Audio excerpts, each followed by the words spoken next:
Salut à tous. Après le succès mondial, interplanétaire de l'épisode 1 et la vie uniforme de ma femme et de mon chat, parce qu'il y a à peu près que à qui je demande, j'ai essayé de faire un épisode 2. Le thème de cette semaine, et je vais encore me la péter avec un nom super scientifique, ça va être scientifique, même ça je sais même pas le dire. Ça va être la rupture de pente.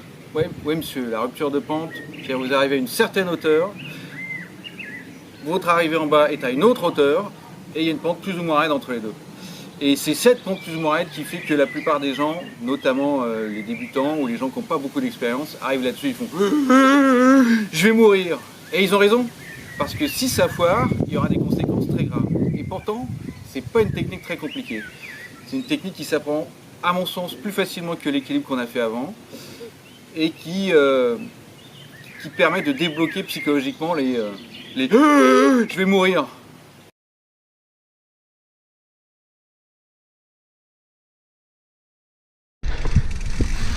Ok, pour illustrer, on va essayer un peu compliqué.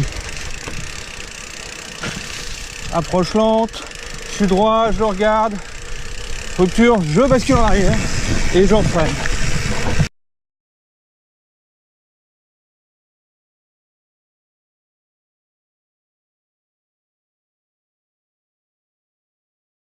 Yeah boy. On a choisi son spot qui fout pas trop la trouille. On se sent bien. On fait une approche relativement lente. On est en équilibre sur son bike, debout, la selle basse, jambes semi-fléchies, bras semi-fléchis. On regarde au loin, tu te sens fier, tu es beau, tu es comme quand tu défilais pour les Miss. La poitrine en avant et t'y crois. Bam! On arrive sur la rupture. La roue part en avant. On fait trois choses simultanément. On lâche les freins. On tend ses bras. On verrouille les triceps, genre Schwarzenegger. Et on bascule les fesses en arrière. Et on regarde tout au loin. Et on laisse glisser le vélo jusqu'à ce que ça se stabilise vers le bas. Sur cette toffe, on voit la sensation qu'il faut absolument chercher. Tu dois chercher ça. Tu dois être comme Perceval et Caradoc qui cherchent le Graal.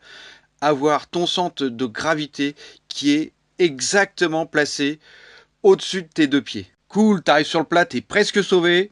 Tu penses à rester hyper tonique sur tes cannes parce qu'il y a une compression qui va un peu t'appuyer sur les cuisses. Tu te redresses légèrement, les bras se réfléchissent et tu freines. Frein arrière, frein avant. C'est trop bon, t'as tout défoncé. Tu peux crier comme un Tarzan en rut.